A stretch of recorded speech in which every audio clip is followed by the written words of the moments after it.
Hello, wrestling fans. Blake Smith from Walking the Ropes, and welcome to another episode of Walking the Ropes Wrestling Review for AEW Dynamite from Newark, New Jersey. Before we get into all that, got a new camera. It looks a bit better. Hope it looks good. I'm still working on the lighting option on that. And in this episode, we're going to be working on a couple of new I guess you could say features for the episodes. There's going to be a couple new things here, and as we go through, I will explain them. To open this show, we had the AEW World Championship match. Hangman Adam Page defending against Bryan Danielson. This is obviously the second of their two so far title matches, and my prediction, something new we're going to be doing for now, is for this match. I'm undecided on this match, man. I don't know. I can't pin it down as to who I think's going to win. The build for this match has been amazing. Bryan wants the title so bad he's willing to hurt anyone to get there. Hangman, on the other hand, finally has the gold and will not let it go easily. Their first contest, it seemed like with only a few more seconds, Hangman might have won. So this time, there will be three judges of the decision requested by Bryan Danielson, and if they go the limit, Mark Henry, Paul White, and Jerry Lynn will decide the winner for this title match. Bryan runs trying to psych Page out, perhaps just, I don't know, get Page out of his rhythm or whatever he was planning on doing there. But Hangman goes for a dive, and Bryan then redirects him into the barricade, and it was a brutal shot. Bryan is in early control to have Page, and he seems to have Page figured out, and it's just it's a matter of time. It almost seems, as he even has Page bleeding from going headfirst into the steps. And he beats on the bloodied Hangman in front of the judges. Definitely would have earned some points there for sure. In my opinion, of the two matches they've had, Danielson has had the control of the match, basically. He's been the person leading the match, doing everything. He even looks like he's going to win the match most of the time, with Hangman just all of a sudden hitting a huge move that stuns Bryan, and he's able to take control. They do this really awesome spot where both men are going for a suplex, but they start to land on their feet and whatever, and they flip out to the ring, and then Bryan tosses Hangman into the ring post. Hangman responds and sends Bryan into the post, causing him to bleed himself, and then he mocks him in the ring doing his jumping jacks and whatever. We then see Danielson shoving the Doc off, and then gets back in the ring, and he basically begs for more. He's bleeding like Cena was in his I Quit match against JBL. It was a sight to see for sure. As JBL would say, as JR would say, bleeding like a stuffed pig. Page hits the Deadeye on the outside and then sets up for the buckshot, but Bryan drops to the floor before he can even hit it. Bryan then hits a big knee for a near fall, and Hangman looks pretty much all but done. And these two have hit probably about 30 headbutts in the match, if not more. Finally, Hangman finishes it. He hits the buckshot, and he gets the win. Hangman Adam Page defeats Bryan Danielson. The Malteser scale, I give it a 6 out of 5. It was a fantastic match through and through. There was nothing wrong with it. And a new feature of this show, the WTR scale, the Walking the Ropes scale. This one's going to focus solely on the build of the match, the story in the match, and yeah. So it's not the actual match itself, what happened in the match. This is the story and the build for the match. And this gets a perfect 5 out of 5. It is, without a doubt, perfect build, perfect everything for this match. It was exactly what we needed. We got the finish. We had the assumption we weren't going to get a proper finish. I don't know. It was just amazing, and it also leaves wanting more. So, absolutely perfect. The Acclaimed then talk about Sting and Darby, and they say they will drop a music video next week because Sting keeps getting in their business. We then get a singles match, MJF versus Captain Shawn Dean. And my prediction for this match, it's going to be MJF. And before the match can even start, CM Punk runs out to take out MJF, but he runs away, and CM Punk then takes out Shawn Dean, which seems a bit odd, but then it's announced that Shawn Dean wins via disqualification, defeating MJF, who is now 0-1 on the year because obviously the record's reset. For my Malteser scale, I gave this a 1 out of 5. I mean, the match just kind of didn't happen. For the WTR scale, I gave this a 3.5 out of 5 because, wow, that's some really good storytelling. Punk already getting that one-up on MJF early on, really, really good. After the match, CM Punk talks about how MJF wants to get the title. He better start winning. Obviously reminds everyone about MJF being 0-1 and how the record's reset. MJF says Punk is fake and boring, and says Punk moved on. But now look, he's back, and he knows why, because without him, Punk is irrelevant. Ask if Punk thinks he's Piper, because Piper was talented enough to main event WrestleMania, and says if he isn't shown respect, maybe he'll main event a Mania 2. Punk says that he just wants to kick his ass, but if MJF wants to leave and main event a 4-night buy one get one, and then get released, he can. MJF gets really mad and starts asking if everyone wants this match and blah blah, and then he says fine, next week it'll be CM Punk versus Wardlow. And then he starts to leave. Punk says, like Piper, he will fight anyone at any time, and MJF will eventually run out of friends. We then get a video package for Cody and Sammy, but it's also kind of a commercial for the Go Big Show, and in my opinion, the TNT title is more important than a show. Jericho makes his way to the ring.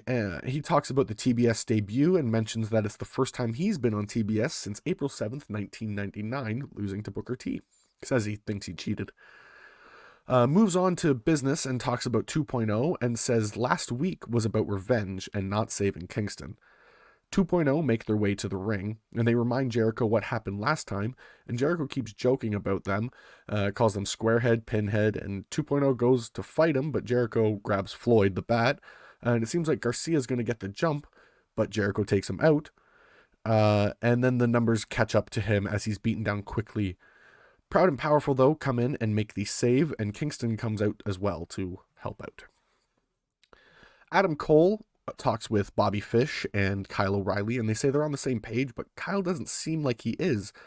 And now he wants to take on the new guy, Adam Cole does, and says Jake Atlas, he will buy him a one-way ticket back to Orlando. For the singles match, or for the next match, it's a Wardlow versus Antonio Zambrino. My prediction is obviously going to be Wardlow because we've seen what Wardlow's been doing as of late. But before the match can even start, Spears hits a Death Valley driver on the outside, rolls Antonio into the ring, and tells Wardlow to pin him. Wardlow powerbombs Antonio and multiple times and then pins him. Wardlow defeats Antonio Zambrano. For my Malteser scale, I gave it a 1.75 out of 5. It has a little more than the MJF match, and it's still really interesting. For my WTR scale, I gave it a 2.5 out of 5. Solid story there, because I feel like Wardlow is going to be turning on MJF really soon, and it's going to be awesome.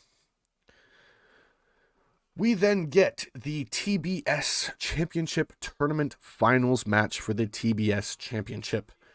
Jade Cargill versus Ruby Soho. My prediction is Jade Cargill. I do really want Ruby to win. I just feel like Jade is going to. It took forever to get to the finals of this match, but it has been an awesome tournament with a lot of shocking twists and turns that I for sure didn't see coming. And maybe another will happen tonight. They waste no time at all beating on each other and spilling outside fast. Jade takes control, and Mercedes Martinez makes her way out to the ring, but Thunder Rosa then stops her, and they brawl to the back. Ruby has to use her speed and not allow Jade to grab her and take control. Ruby takes advantage of a tweaked knee and starts to target it, but Jade, though, takes control and starts to toy with Ruby. Ruby flurries, but Smart Mark Sterling causes a distraction and gets thrown out by referee Aubrey Edwards. Ruby almost gets Jaded, but it reverses it and gets a near fall. She sets up Jade on the top rope. Jade reverses whatever Ruby was going for and hits Jaded from the top rope for the win. Jade Cargill defeats Ruby Soho to win the TBS Championship. For my Malteser scale, I gave this a 3.5 out of 5. It was a fantastic match. I really liked the build for it. For the the WTR scale, I gave it a 3 out of 5. It was a fantastic build for this match. The tournament was great. Obviously, the tournament could have been a little closer booked together. Other than that, I think it was a really good done story. Serena Deeb then talks about her rivalry with Shida, and she says that she wanted respect in her matches, but Shida didn't, and now that she's just gonna hurt her. It says no one is on her level, and that next week on Dynamite, she will take 17 years of anger and frustration out, and Shida will not walk out on her own. We then get a singles match. Malachi Black versus Brian Pillman Jr. My prediction is going to be Malachi Black because, obviously. Pillman is looking for revenge for his teammates, and I don't know if picking a fight with Black is a good idea. Pillman, though, stuns Black with a missile dropkick to the outside. Black doesn't seem phased, though, as he starts to pick apart Pillman. Black kicks Pillman's head off, but Pillman is able to avoid the second one and hits a brainbuster for a near fall. Pillman goes to the top rope for a springboard. He fails, falls, and then Black hits the big heel kick for the win. Malachi Black defeats Brian Pillman Jr. For my Malteser scale, I gave it a 3 out of 5, and for the WTR scale, I gave it a 2.5 out of 5. The match kind of is just there. There is a bit of build to it. It's a good match. The match is fine. The actual story is a little lacking in the fact that, I wish there was a bit more connection between Varsity Blondes to Malachi here rather than just he did the spit and whatever. Like, why did he need to do that? I don't know. After the match, the Lucha Brothers come out to make the save as Black was about to attack Julia, it looked like, and Black leaves. Ruby talks about losing and is interrupted by Britt, who says that she can't get it done. Soho says that Britt can't win without her girls and hasn't even beaten Riho with or without them. Britt beats down Soho and Rio comes in to make the save. We then get Aaron Solo and QT Marshall talking about Solo's match against Hook next week, and Solo says he's going to beat Hook, which I doubt personally. For the AEW Tag Team Championship match next, it is the Lucha Brothers defending against Jurassic Express. My prediction for this match, it is definitely going to be the Lucha Brothers. I don't think their titles reign's been long enough. I don't know. I think they are in for a longer reign, but we shall see. This is one match, though, where no matter who wins, everyone is going to be happy with the result. Jurassic Express is one of the most exciting teams in AEW as well as the world. So, too, are the Lucha Brothers. The last time these two teams met, Lucha Brothers came out on top. And this match starts out fast and looks to be a hard-hitting match as Luchasaurus gets his chest pounded in quickly. Jungle Boy tries to take on both men at once, but Phoenix and Jungle Boy toss Penta and Luchasaurus respectively, and then Luchasaurus comes back in and clears the house out. The pace quickens and Jungle Boy has to take on both men at once, but Jurassic Express is just on another level tonight. They're always one step ahead of Lucha Brothers. Phoenix then kicks Jungle Boy's head off, and it seems like that might have stopped now. The Lucha Brothers look to do it again like they did last time as they start to isolate Luchasaurus, and then Jurassic Express stops them and double teams Phoenix and then Penta for a near fall. This is insane. as both teams are trying everything they can. There's Canadian destroyers flying left and right, and near fall after near fall. The Lucha Brothers then set up for the package Fear Factor, and the lights go out, and it's almost like Malachi was gonna come and mess with the Lucha Brothers, but nothing happened. Both teams move on like nothing because the titles are more important. And Benta hits a suspended pedigree, or pile driver maybe, while Phoenix hits a dive to the outside, and then they hit the Fear Factor combo stomp for a near fall, as Jungle Boy just won't die. Alex then sets up a table on the outside and is chased off by Christian, and Luchasaurus fights off both men and then chokeslams Phoenix through the table, and Phoenix arm folds underneath him, and I don't know, it just didn't look right. On Instagram, he did post that he doesn't have any broken bones. Somehow, it's a miracle. But in the ring, Penta looks to finish it, but Jungle Boy, he rolls up Penta for the win. Jurassic Express defeats the Lucha Brothers to win the AEW World Tag Team Championships. I am shocked, all honesty. I didn't expect them to win. For my Malteser scale, I gave it a 4.25 out of 5. It was a fantastic match. I love it. I mean, for the WTR scale, I gave it a 3.75 out of 5. I feel like the Lucha Brothers could have had a longer title reign, but I'm still super happy with how this all was booked. As Jurassic Express celebrates, it's very interesting. All of the top tag teams in AEW stand at the stage and stare down Jurassic Express as the cameras cut. And my overall for the show, it's a 4.5 out of 5. Fantastic night.